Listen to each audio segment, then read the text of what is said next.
இந்த எக்ஸாம்பிள் எப்படி நம்ம ப்ரூவ் பண்ண போறோம் அப்படின்னா, ஆக்சுவலா இம்பெடன்ஸ் தியரி ஹைப்போதீசிஸ் நெறைய இருக்குது அப்படின்னா, அண்ட் ஆப்பரேட்டர் யூஸ் பண்ண சொன்னாங்க. H1 and H2 condition statement to conclusion. இதுதான் ஃபார்முலா. சரிங்களா? அப்ப நம்ம ப்ரூவ் பண்ண வேணும். இத எப்படி ஈஸியா ப்ரூவ் பண்ணா, டேபிள் யூஸ் பண்ணலாம். ட்ரூத் டேபிள் யூஸ் பண்ணி பண்ணலாம். சரிங்களா? அப்ப நம்மளுக்கு எத்தன இருக்குது? Pங்கிறது 1 இருக்குது, Qங்கிறது 1 இருக்குது. அப்ப PQ எழுதிக்கங்க. சரிங்களா? இப்ப நான் வந்து ட்ரூத் டேபிள் போட போறேன். PQ. P என்ன எழுதுவீங்க? True, true, false, false. Q என்ன எழுதுவீங்க? True, false, true, false. சரியாடா கண்ணு? ம். இது எனக்கு என்ன கிடைக்கணும்? டாட்டாலஜியும் கிடைக்கணும். நம்ம ப்ரூவ் பண்றது என்ன பண்ணணும்? டாட்டாலஜியும் கிடைக்கணும். அப்பதான் நம்ம போடுறது கரெக்ட் இல்லைன்னா தப்பு. சரியா? Okay sir. அப்படின்னா அது ஸ்டேட்மெண்ட் தப்புன்னு அர்த்தம். இஸ் ஃபர்ஸ்ட் ஒன் என்ன பண்ண கண்டுபிடிக்கும்? P டெண்ட்ஸ் டு Qன்னு எழுதணும். P டெண்ட்ஸ் டு Q என்ன கிடைக்குது சொல்லு பார்க்கலாம். கண்டிஷன் ஸ்டேட்மெண்ட்ரா ட்ரூத் டேபிள் சொல்லு பார்க்கலாம். ட்ரூ டெண்ட்ஸ் டு ட்ரூனா ட்ரூ. ட்ரூ டெண்ட்ஸ் ஃபால்ஸ்னா ஃபால்ஸ், ஃபால்ஸ் ட்ரூ. கரெக்ட்டாங்களா? Okay sir. சரி. இப்போ அடுத்த ஒர்க் என்ன? P அண்ட் P கரெக்ட்டுங்களா? P and P tends to Q. ஏன் சார் மறுபடியும் டேபிள் வச்சு பண்றீங்க? ஆமாப்பா அந்த ஃபார்முலா ப்ரூவா இல்லையான்னு நம்ம செக் பண்றதுக்காகன்னு ஃபார்முலா ப்ரூவா இல்ல ராங்கான்னு செக் பண்றதுக்கு. சரிங்களா? Okay sir. சொல்றாங்கன்னு P அண்ட் Q டென்ஸ் இது ரெண்டையும் கம்பைன் பண்ணி பாருங்க. True tends to true, true. True tends to false, false. False tends to ட்ரூவா? False tends to false. False tends to false வந்து true. False tends to true, false. கரெக்ட்டா மட்டும் check பண்றாங்கன்னு தப்பா இருந்தா நம்ம பாத்துக்கலாம். என்னாச்சு கரெக்ட்டா தப்பா? கரெக்ட் தான் சார். அண்டுடான அண்டுக்கு வந்து நான் தப்பா போட்டுக்கிறேன். ரெண்டுமே இதை நான் டென்ஸ் டு வச்சு போடுறேன். ஆமா சார். அண்டுல அண்டுனா நம்ம ஃபுல்லா தப்பாயிருச்சு. அண்டுனா என்னது? First true. எல்லாத்துலயுமே ஒரு ஃபால்ஸ் இருக்குது. இது ட்ரூ, இது false, false, false, false, false, false true, false. அப்போ ஃபால்ஸ், ஃபால்ஸ், ஃபால்ஸ். கரெக்ட்டா கண்ணு? சரி இப்போ என்ன பண்ண போறோம் அடுத்தது? P அண்ட் கரெக்ட்டுங்களா? P tends to Q. இது ஓவராலா bi condition statement to Q. கரெக்ட்டுங்களா? அப்ப இதுக்கு ரிசல்ட் சொல்றாங்கன்னு என்ன வருங்க? அதாவது இந்த ரிசல்ட்டையும் கம்பைன் பண்றீங்க. டென்ஸ் டு அதாவது டென்ஸ்னா இப்படி போகுது. True true true true tautology ஃபுல்லா ட்ரூ ஆயிடுச்சு டாட்டாலஜி. அப்ப கன்க்ளூஷன் என்னாச்சு? இதான் கன்க்ளூஷன் வருதான்னு கேக்குறாங்க. அப்ப இதோட கண்டிஷனல் ஸ்டேட்மெண்ட் போடும்போது கன்க்ளூஷன் இதுதான் வருது. therefore conclusion is true. ஓகேங்களா? அப்ப இந்த ஃபார்முலாக்கு பேர் என்ன சொல்றாங்க? இந்த ஃபார்முலாக்கு பேர் என்னடா சொல்றாங்க? மாடுஸ் பொனன்ஸ். ஓகே, இது ஒரு ஃபார்முலா நல்லா ஞாபகம் வச்சுங்க. P, P tends to Q னா நம்ம கண்டுபிடிக்க ஃபார்முலா என்ன? Q. இது ஒரு ஃபார்முலா ஞாபகம் வச்சுக்கோ. சரியா? இது ஃபார்முலாக்கு ஞாபகம் வச்சுக்கோ. P tends to Q னு வந்துனா is called Q. அப்படி ஞாபகம் வச்சுக்கோ. சரிங்களா? Okay sir. Modus ponens formula. கொஞ்சம் நோட் பண்ணி வச்சுங்க. இது மாதிரி நிறைய ஃபார்முலாஸ் இருக்குது. இந்த மாதிரி ஃபார்முலாஸ் நிறைய வரும், பார்த்துக்கோ. அப்ப இது எப்படி எழுதுறாங்க ஃபார்முலானா இந்த மாதிரி எழுதுறாங்க. P conditional statement Q, therefore is contained for Q. இதுதான் ஃபார்முலா, மாடல்ஸ் பொனன்ஸ் ஃபார்முலா. சரிங்களா? கொஞ்சம் நோட் பண்ணிக்கிட்டா கண்ணு. சரியா? டாட்டாலஜி எதனால இது டாட்டாலஜின்னு ப்ரூவ் ஆகுது. சரியா கண்ணு? சரி, இது எப்படி ப்ரூவ் பண்ணுவேன்? அவன் கொடுக்குறான் Q எனக்கு H1 intersection H2 tends to C. அப்ப H1 என்ன? Q. and H2 என்ன? P tends to Q. எகன் என்ன வருது? பிராக்கெட் போடுங்க. tends to P ன்னு எழுதுறாங்க. இது பாசிபிளா கன்க்ளூஷன் இது கிடைக்க பாசிபிளான்னு கேக்குறாங்க. அப்ப இது வந்து நம்மளுக்கு என்ன கிடைக்கணும்? டாட்டாலஜின்னு வரும். இது நம்மளுக்கு என்ன கிடைக்கணும்? டாட்டாலஜின்னு வரும். சரியாப்பா? பார்க்கலாமா? Okay sir. நீயே போட்டு பார்க்கலாம். P Q, P tends to Q, Q and P tends to Q. Say conclusion வந்து tautology பார்ம் என்ன? Q and P tends to Q tends to P. அதாவது conditional statement to Q, P. போடுறாங்கன்னு இது என்ன கிடைக்கும்? True, true, false, false. கரெக்ட்டுங்களா? True, false, true, false. கரெக்டாப்பா? கபிலே சிரிக்கிறியா? மறுபடியும் வைப்பை cut ஆயிடுச்சா? நீ சைலண்டாக கட் ஆன மாதிரி இருக்குது. கம்ப்ளீட் பண்ணி பார்க்கலாம்.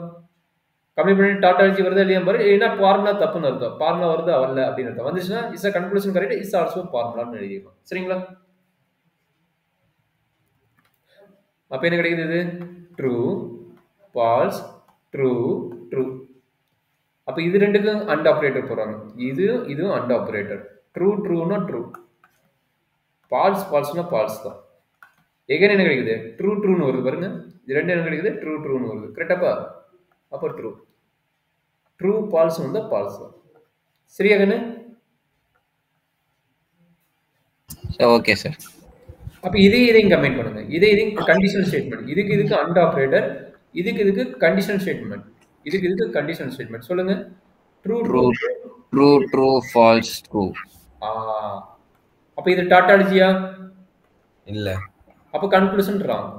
ஓகே, கன்க்ளூஷன் வரல. கன்க்ளூஷன் என்னன்னு வரணும்? நம்மளுக்கு டாட்டாலஜின்னு வரணும். அப்ப நம்ம கன்க்ளூஷன் வந்து ராங். பிங்கிறது வராதாம்.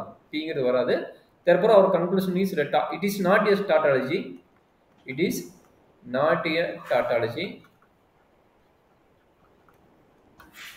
Therefore P, sorry, இது Q, Q, P tends to Q, P not possible. P not possible. Conclusion வந்து P வரதுக்கு பாசிபிள் கிடையாது. ஒன்லி Q வரதுக்கு தான் பாசிபிள். கரெக்டா? கொஞ்சம் பார்த்து இது பண்ணிக்கோ. சரியாப்பா? Okay sir. அதாவது previous formula correct. Previous formula என்னது? இந்த இடத்துல P இருந்தா கரெக்ட், Q இருந்தா ரிசல்ட் வராதுங்கறாங்க. சரிங்களா? அப்ப இங்க இருக்கிற ஃபர்ஸ்ட் எலிமெண்ட்டும் இங்க இருக்கிற எலிமெண்ட்டும் நம்ம சேமா இருந்தா தான் கட் பண்ணிட்டு எழுத வேணும் அப்படிங்கிற ஒரு ஐடியா நான் வச்சுக்கோ. சரிங்களா? Okay sir. இது மாதிரி எத்தனை ஃபார்முலா இருக்குன்னா ஒரு 6-7 ஃபார்முலா இருக்குது. ஒரு 7 ஃபார்முலா 8 ஃபார்முலா இருக்குது வித் நேமோட. சரி, நம்ம இல்ல இன்னைக்கு பார்க்கலாமா சார்? அந்த ஃபார்முலா நான் கொடுத்துறேன். ஒரு 10 நிமிஷம் தான். ஃபார்முலா மட்டும் கொடுத்துறேன். தொல்லை வலிக்குது சார். என்னப்பா? தொல்லை வலிக்குது சார். ஒரு நிமிஷம் தான். ஃபார்முலா மட்டும் கொடுத்துறேன்டா. அதுக்காக விட முடியாது. ஃபார்முலா மட்டும் கொடுத்துறேன், பாத்துக்கோ. சரியா? இப்போ போட்ட ஃபார்முலா டிஸ்கிரீட் மேத்தமேட்டிக்ஸ்ல எஸ்கேப் ஆவடா. எஸ்கேப் ஆகாத படிச்சுதான் அவனுக்கு வேற வழி கிடையாது. இல்ல சார், நீ காலையில பிசிக்ஸ் காலையில எந்திரிச்சா அதனால. சரி, இப்போ நேற்று ரீசன் இன்னைக்கு ரீசன் டிஸ்கிரீட் மேத்தமேட்டிக்ஸ் நடத்தி தான் ஆகணும். நான் வேற வழி கிடையாது. என்னை நம்பி வந்துட்டு அப்புறம் அங்கேயும் நீ இது பண்றதுல அப்புறம் படிச்சுதான் ஆகணும். சரி, இங்க டேபிள் கொடுக்குறாங்க. ரூல்ஸு, டாட்டாலஜின்னு ஒரு கண்டென்ட் வர இருக்குது. அடுத்தது பார்த்தீங்கன்னா நேம் ஆஃப் த பேர். நேம் என்னன்னு சொல்றாங்க. நேம் இங்க ரூல்ஸ் பார்த்தீங்கன்னா என்ன சொல்றாங்க? இப்பதான் பார்த்தோம். பி கண்டிஷனல் ஸ்டேட்மெண்ட் Q வந்துன்னா அதனோட ஃபார்முலா என்ன தெரியும்? Qன்னு தெரியும். கரெக்டா? அதனோட ஃபார்முலா என்ன? Q. இது நம்ம எப்படி பார்க்கணும்னா இது வந்து டாட்டாலஜி. இது வந்து டாட்டாலஜி. டாட்டாலஜி ப்ரூஃப் என்ன வந்து P and P tends to Q and tends to Q. இது வந்து டாட்டாலஜி நம்ம ப்ரூவ் பண்ணிட்டோம். சரிங்களா? அப்படின்னு இருந்தால் அதுக்கு என்ன? Modus ponens formula. இந்த நேம் ஆஃப் ஃபார்முலா வந்து மாடல்ஸ் பொனன்ஸ் ஃபார்முலா. சரிங்களா? உங்களுக்கு வந்துருச்சு.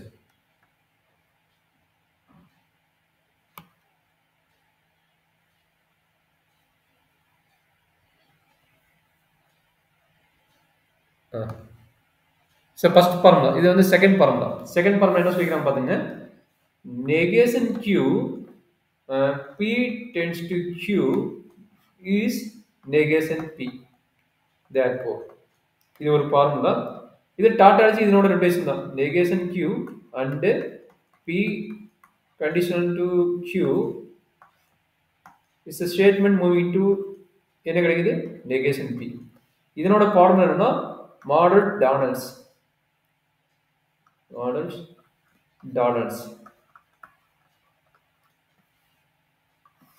2 ஃபார்முலா முடிஞ்சதா? 3வது ஃபார்முலா சூப்பர் ஃபார்முலா ஆல்ரெடி படிச்சதான். P tends to Q, Q tends to R அப்படின்னு வந்ததுன்னா இது என்ன கிடைக்குன்னா QQ கேன்சல் ஆகிட்டு P tends to R வரும். சரி, நம்ம இம்பார்ட்டன்ட் ஃபார்முலா அடிக்கடி யூஸ் பண்ணுவோம். இதோட டாட்டாலஜி தெரியும். உங்கள் டாட்டாலஜினா P tends to Q and Q tends to R அப்படின்னு வந்ததுன்னா இதனுடைய இம்ப்ளிகேஷன் என்ன வரும்? That means conditional statement tautology ஆகும். P tends to R இது வந்து டாட்டாலஜி ஆகும். இதனோட ஃபார்முலா பார்த்துக்குங்க. ஹைப்போதெனிக் சினானிக்ஸ் நேம் பார்த்துக்கு பேர் ஒரு மாதிரி தான் இருக்கும். ஹைப்போதெனிக் சினானிக்ஸ்னு ஒரு நேம் வந்துருக்குது, கொஞ்சம் பார்த்துக்கோங்க. ஹைப்போதெட்டிக்கல் சினானிக்ஸ் நேமோட பார்த்து எழுதி பழகிக்கிட்டாங்கன்னு ஃபார்முலா. இந்த ஃபார்முலா கொஞ்சம் ரொம்ப இம்பார்ட்டன்ட் ஃபார்முலா. ஃபார்முலா கொடுத்துட்டு நாளைக்கு படிச்சுட்டு வாங்க. இதை பேஸ் பண்ணி ப்ரூஃப் வந்து நம்ம பார்க்க போகிறோம். சரிங்களா? கப்ளேஸ் இருக்கிறீங்களா? Okay sir. கொஞ்சம் ஃபார்முலா மட்டும் படிச்சு வந்துருங்க. therefore இஸ் a ஃபார்முலா வந்து Q. இது டாட்டாலஜி என்ன? PRQ and tends to Q. இது பார்த்தீங்கன்னா டிஸ்டன்டிவ் சினானிக்ஸ். ஹைப்போதெட்டிக்கல் இது வந்து டிஸ்டன்டிவ்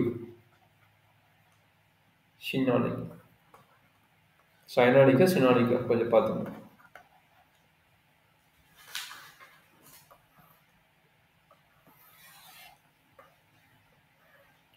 ஒரு 4 ஃபார்முலா, இந்த 4 ஃபார்முலா கிளாஸ் முடிச்சிடலாம். ஸோ அடிஷனல் ப்ராப்பர்ட்டி, அதாவது நம்மளோட ஃபார்முலா இம்ப்ரெஷன் தியரியில பின்னு வந்ததுன்னா அது எப்படி எழுதலாங்கிறாங்கன்னா PRQன்னு எழுதலாம். அதே மாதிரி ஓகே, இதுக்கு பேர் P வந்து PRQன்னு எழுதலாம். அப்போ இதுக்கு பேர் என்ன? Additional property. அடிஷனல் ப்ராப்பர்ட்டி இது எப்படி வரும்? P tends to PRQன்னு வந்தால் இது பேர் டாட்டாலஜி ஆகிடும். இது வந்து டாட்டாலஜி ஆகிடும். இது அண்டுக்கு என்ன சொல்கிறோம் பாருங்க. P அண்டு Qன்னு வந்து 2 டைம் எழுதலாம்.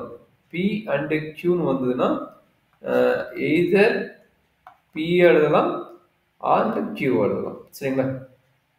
அப்போ இது மீனிங் என்ன? P and Q tends to Qங்கிறது வர்றது வந்து உனக்கு டாட்டாலஜியாக வரும். இதுக்கு பேர் வந்து சிம்பிளிஃபிகேஷன்.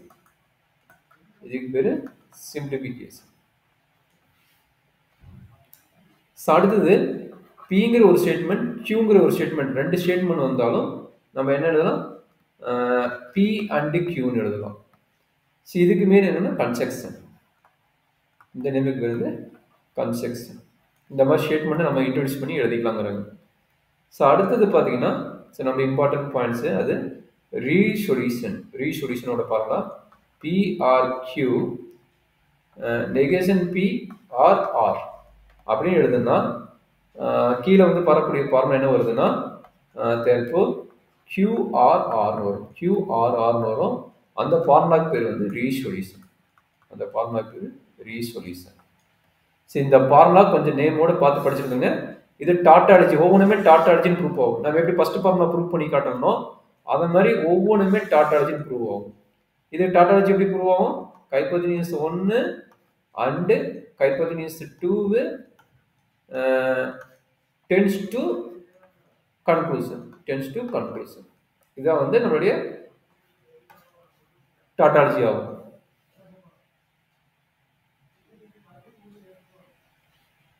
ஸோ அடுத்தது பார்த்தீங்கன்னா P அண்டு Q கரெக்டாக, இது தனி ஸ்டேட்மெண்ட், இது தனி statement. Again P and Q எடுத்துட்டீங்கன்னா இட்ஸ் அ டாட்டாலஜிங்கிறாங்க.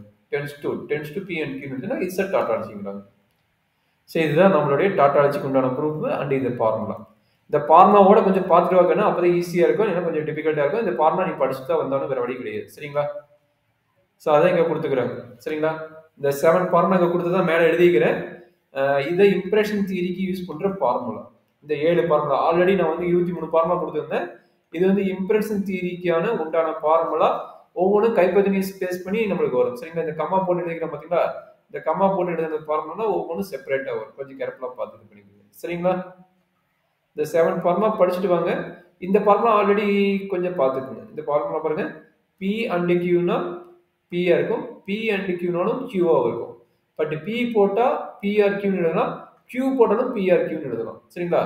அப்ப இது வந்து பாத்தீங்கன்னா சிம்பிளிஃபிகேஷன், இந்த ரெண்டு ஃபார்முலா பேர் அடிஷன். இந்த ரெண்டு ஃபார்முலா பேர் அடிஷன். அடிஷனுக்கு நான் ஒரு ஃபார்முலா கொடுத்தேன். இப்ப Q வந்தாலும் QPRQ எழுதலாம், P வந்தாலும் PRQ எழுதலாம். சோ ஆல்ரெடி நான் சொன்னதுதான். என்ன சொன்னேன்? ரெண்டு क्वेश्चन, ஒரு क्वेश्चन வந்து either ஐஸ் கொடுத்தானா ஏதோ ஒரு क्वेश्चन எழுதினா போதும். either நீ இது எழுதலாம் ஆர் இந்த क्वेश्चन எழுதலாம். பட் ரெண்டு क्वेश्चनக்கு நடுவுல அண்டுன்னு வந்ததுன்னா என்ன எழுதணும்? இதே எழுதணும், இதே எழுதணும். அந்த ஆப்ஷன் தான் இங்க கொடுத்துக்கறாங்க. அண்டுன்னு வந்து ரெண்டுமே எழுதணும். அந்த ஆப்ஷன் தான் இங்க கொடுத்துக்கறாங்க. அதுக்கு பேர் சிம்பிளிஃபிகேஷன் அண்ட் ஆபரேட்டர் வந்தா ஆர் ஆபரேட்டர் வந்து ரைட் ஹேண்ட் சைடு மட்டும் வரும், லெஃப்ட் ஹேண்ட் சைடு வராது. அது பேர் அடிஷன் ஆபரேட்டர்.